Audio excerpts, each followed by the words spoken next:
शांताकारं भुजंगशयनं पद्मनाभं सुरेशं विश्वाधारं गगनसदृशं मेघवर्णं शुभांगं लक्ष्मीकान्तं कमलनयनं योगिभिध्यानगम्यं वंदे विष्णुभवभयहरं सर्वलोकैकनाथं। मंगलम भगवान विष्णु मंगलम गरुड़ध्वज मंगलम पुंडरीकाक्ष मंगलाय तनोहरि। ओम नमो भगवते वासुदेवाय। आज का दिन आप सभी के लिए मंगलमय हो।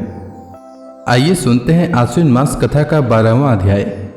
श्री कृष्ण भगवान उद्धव जी से कहते हैं, प्यारे उद्धव, लौकिक सुख के समान पारलौकिक सुख भी दोष युक्त ही है, क्योंकि वहां भी बराबरी वालों से होड़ चलती है। अधिक सुख भोगने वालों के प्रति असूया होती है, उनके गुणों में दोष निकाला जाता है और छोटों से घृणा होती है।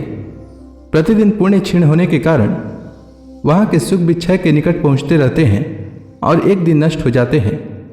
वहाँ की कामना पूर्ण होने में भी यजमान, ऋत्विज और कर्म आदि की त्रुटियों के कारण बड़े बड़े विघ्नों की संभावना रहती है।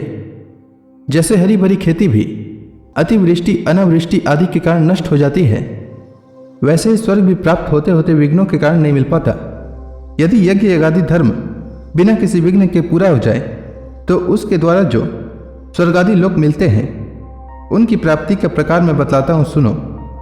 यज्ञ करने वाला पुरुष यज्ञों के द्वारा देवताओं की आराधना करके स्वर्ग में जाता है और वहां अपने पुण्य कर्मों के द्वारा उपार्जित दिव्य भोगों को देवताओं के समान भोगता है। उसे उसके पुण्यों के अनुसार एक चमकीला विमान मिलता है और वह उस पर सवार होकर सुर सुंदरियों के साथ विहार करता है। गंधर्व गण उसके गुणों का गान करते हैं और उसके रूप लावण्य को देखकर दूसरों का मन लुभा जाता है। उसका विमान वह जहां ले जाना चाहता है वहीं चला जाता है और उसकी घंटियां घनघना कर दिशाओं को गुंजाती रहती है।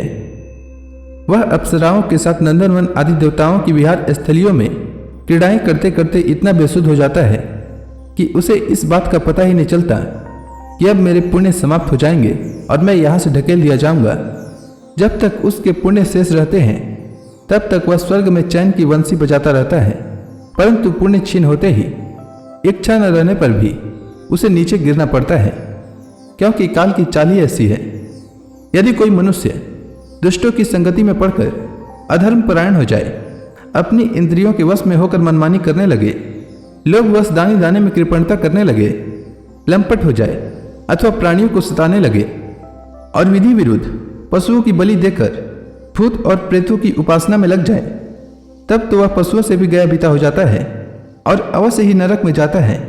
उसे अंत में घोर अंधकार, स्वार्थ और परमार्थ से रहित अज्ञान में ही भटकना पड़ता है। जितने भी सकाम और बहिर्मुख करने वाले कर्म हैं उनका फल दुखी है। जो जीव शरीर में अहमता ममता करके उन्हीं में लग जाता है, उसे बार बार जन्म पर जन्म और मृत्यु पर मृत्यु प्राप्त होती रहती है। ऐसी स्थिति में मृत्यु धर्मा जीव को क्या सुख हो सकता है। सारे लोक और लोकपालों की आयु भी केवल एक कल्प है, इसलिए मुझसे भयभीत रहते हैं। औरों की तो बात ही क्या, स्वयं ब्रह्मा भी मुझसे भयभीत रहते हैं, क्योंकि उनकी आयु भी काल से सीमित केवल 2 परार्ध है, सत्व, रज और तम। ये तीनों गुण इंद्रियों को उनके कर्मों में प्रेरित करते हैं और इंद्रियां कर्म करती हैं। जीव अज्ञानवश सत्व, रज आदि गुणों और इंद्रियों को अपना स्वरूप मान बैठता है और उनके किए हुए कर्मों का फल सुख दुख भोगने लगता है। जब तक गुणों की विषमता है, अर्थात शरीरों में मैं और मेरेपन का अभिमान है, तभी तक आत्मा के एकत्व की अनुभूति नहीं होती। वह अनेक जान पड़ता है और जब तक आत्मा की अनेकता है तब तक तो उन्हें काल अथवा कर्म किसी के अधीन रहना ही पड़ेगा। जब तक परतंत्रता है तब तक ईश्वर से भय बना ही रहता है।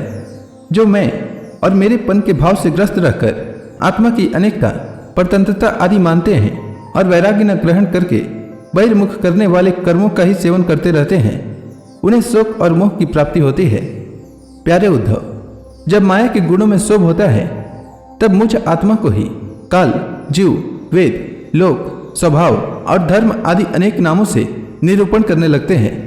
ये सब माया मैं है, वास्तविक सत्य मैं आत्मा ही हूँ। उद्धव जी ने पूछा, भगवान, यह जीव देह आदि रूप गुणों में ही रह रहा है, फिर देह से होने वाले कर्मों या सुख दुख आदि रूप फलों में क्यों नहीं बनता है? अथवा यह आत्मा गुणों से निर्लिप्त है, देह आदि के संपर्क से सर्वथा रहित है, फिर इसे बंधन की प्राप्ति कैसे होती है? बद्ध अथवा मुक्त पुरुष कैसा बर्ताव करता है? वह कैसे विहार करता है या वह किन लक्षणों से पहचाना जाता है, कैसे भोजन करता है और मल त्याग आदि कैसे करता है, कैसे सोता है, कैसे बैठता है और कैसे चलता है। अच्युत, प्रश्न का मर्म जानने वालों में आप श्रेष्ठ हैं, इसलिए आप मेरे इस प्रश्न का उत्तर दीजिए। एक ही आत्मा अनादि गुणों के संसर्ग से नित्यबद्ध भी मालूम पड़ता है और असंग होने के कारण नित्य मुक्त भी। इस बात को लेकर मुझे भ्रम हो रहा है। भगवान श्री कृष्ण ने कहा, प्यारे उद्धव, आत्मा बद्ध है या मुक्त है, इस प्रकार की व्याख्या या व्यवहार मेरे अधीन रहने वाले सत्वादी गुणों की उपाधि से ही होता है, वस्तुतः तत्व दृष्टि से नहीं। सभी गुण माया मूलक हैं, इंद्रजाल हैं, जादू के खेल के समान है। इसलिए न मेरा मोक्ष है न तो मेरा बंधन ही है। जैसे स्वप्न बुद्धि का विवर्त है, उसमें बिना हुए भी भासता है, मिथ्या है, वैसे ही शोक मोह, सुख दुख, शरीर की उत्पत्ति और मृत्यु, यह सब संसार का बखेड़ा माया के कारण प्रतीत होने पर भी वास्तविक नहीं है। उद्धव, शरीरधारियों को मुक्ति का अनुभव कराने वाली आत्मविद्या और बंधन का अनुभव कराने वाली अविद्या, ये दोनों ही मेरी अनादि शक्तियां हैं। मेरी माया से ही इनकी रचना हुई है, इनका कोई वास्तविक अस्तित्व नहीं है। भाई, तुम तो स्वयं बड़े बुद्धिमान हो, विचार करो। जीव तो एक ही है, वह व्यवहार के लिए ही मेरे अंश के रूप में कल्पित हुआ है। वस्तुतः मेरा स्वरूप ही है। आत्मज्ञान से संपन्न होने पर उसे मुक्त कहते हैं और आत्मा का ज्ञान न होने से बद्ध, और यह अज्ञान अनादि होने से बंधन भी अनादि कहलाता है। इस प्रकार मुझ एक ही धर्म में रहने पर भी जो शोक और आनंद रूप विरुद्ध धर्म वाले जान पड़ते हैं, उन बद्ध और मुक्त जीवों का भेद मैं बतलाता हूं। वह भेद दो प्रकार का है, एक तो नित्य मुक्त ईश्वर से जीव का भेद और दूसरा मुक्त बद्ध जीव का भेद। पहला सुनो, जीव और ईश्वर बद्ध और मुक्त के भेद से भिन्न भिन्न होने पर भी एक ही शरीर में नियंता और नियंत्रित के रूप में स्थित हैं। ऐसा समझो कि शरीर एक वृक्ष है, इसमें हृदय का घोंसला बनाकर जीव और ईश्वर नाम के दो पक्षी रहते हैं। वे दोनों चेतन होने के कारण समान हैं और कभी न बिछुड़ने के कारण सखा हैं। इनके निवास करने का कारण केवल लीला ही है। इनकी समानता होने पर भी जीव तो शरीर रूप वृक्ष के फल सुख दुख आदि भोगता है, परंतु ईश्वर उन्हें न भोग कर कर्म फल सुख दुख आदि से असंग और उनका साक्षी मात्र रहता है। अभोक्ता होने पर भी ईश्वर की यह विलक्षणता है कि वह अज्ञान, ऐश्वर्य, आनंद और सामर्थ्य आदि में भोक्ता जीव से बढ़कर है। साथ ही एक यह भी विलक्षणता है कि अभोक्ता ईश्वर तो अपने वास्तविक स्वरूप और इसके अतिरिक्त जगत को भी जानता है, परंतु भोक्ता जीव न अपने वास्तविक रूप को जानता है और न अपने से अतिरिक्त को। इन दोनों में जीव तो अविद्या से युक्त होने के कारण नित्यबद्ध है और ईश्वर विद्या स्वरूप होने के कारण नित्य मुक्त है। प्यारे उद्धव, ज्ञान संपन्न पुरुष भी मुक्त ही है। जैसे स्वप्न टूट जाने पर जगा हुआ पुरुष स्वप्न के स्मर्यमान शरीर से कोई संबंध नहीं रखता, वैसे ही ज्ञानी पुरुष सूक्ष्म और स्थूल शरीर में रहने पर भी उनसे किसी प्रकार का संबंध नहीं रखता, परंतु अज्ञानी पुरुष वास्तव में शरीर से कोई संबंध न रखने पर भी अज्ञान के कारण शरीर में ही स्थित रहता है। जैसे स्वप्न देखने वाला पुरुष स्वप्न देखते समय स्वाप्निक शरीर में बंध जाता है। व्यवहार आदि में इंद्रियां शब्द स्पर्श आदि विषयों को ग्रहण करती है, क्योंकि यह तो नियम ही है कि गुण ही गुण को ग्रहण करते हैं, आत्मा नहीं। इसलिए जिसने अपने निर्विकार आत्म स्वरूप को समझ लिया है, वह उन विषयों के ग्रहण त्याग में किसी प्रकार का अभिमान नहीं करता। यह शरीर प्रारब्ध के अधीन है। इससे शारीरिक और मानसिक जितने भी कर्म होते हैं, सब गुणों की प्रेरणा से ही होते हैं। अज्ञानी पुरुष झूठमूठ अपने को उन ग्रहण त्याग आदि कर्मों का कर्ता मान बैठता है और इसी अभिमान के कारण वह बंध जाता है। प्यारे उद्धव, पूर्वोक्त पद्धति से विचार करके विवेकी पुरुष समस्त विषयों से विरक्त रहता है और सोने बैठने, घूमने फिरने, नहाने, देखने, छूने, सूंघने, खाने और सुनने आदि क्रियाओं में अपने को कर्ता नहीं मानता, बल्कि गुणों को ही कर्ता मानता है। गुण ही सभी कर्मों के कर्ता भोगता है। ऐसा जानकर विद्वान पुरुष कर्म वासना और फलों से नहीं बनते। वे प्रकृति में रहकर भी वैसे ही असंग रहते हैं, जैसे स्पर्श आदि से आकाश, जल की आर्द्रता आदि से सूर्य और गंध आदि से वायु।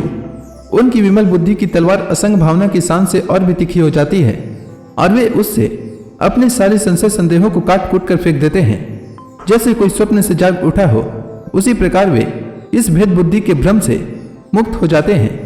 जिनके प्राण, इंद्रिय, मन और बुद्धि की समस्त चेष्टाएं बिना संकल्प के होती हैं, वे देह में स्थित रहकर भी उनके गुणों से मुक्त हैं। उन तत्वज्ञ मुक्त पुरुषों के शरीर को चाहे हिंसक लोग पीड़ा पहुंचाएं या चाहे कभी कोई देव योग से पूजा करने लगे, वे न तो किसी के सताने से दुखी होते हैं और न पूजा करने से सुखी। जो समदर्शी महात्मा गुण और दोष की भेद दृष्टि से ऊपर उठ गए हैं, वे न तो अच्छे काम करने वालों की स्तुति करते हैं और न बुरे काम करने वालों की निंदा। न वे किसी की अच्छी बात सुनकर उसकी सराहना करते हैं और न बुरी बात सुनकर किसी को झिड़कते ही हैं। जीवन मुक्त पुरुष न तो कुछ भला या बुरा काम करते हैं, न कुछ भला या बुरा कहते हैं और न सोचते ही हैं। वे व्यवहार में अपनी समान वृत्ति रखकर आत्मानंद में ही मग्न रहते हैं और जड़ के समान मानो कोई मूर्ख हो, इस प्रकार विचरण करते रहते हैं। तो इसी के साथ आज का यह अध्याय समाप्त हुआ। इसके आगे भगवान श्री कृष्ण ने उद्धव जी से और आगे क्या कहा, यह मैं कल के अध्याय में सुनाऊंगा। तब तक के लिए भगवान हरि का नाम लेते रहें।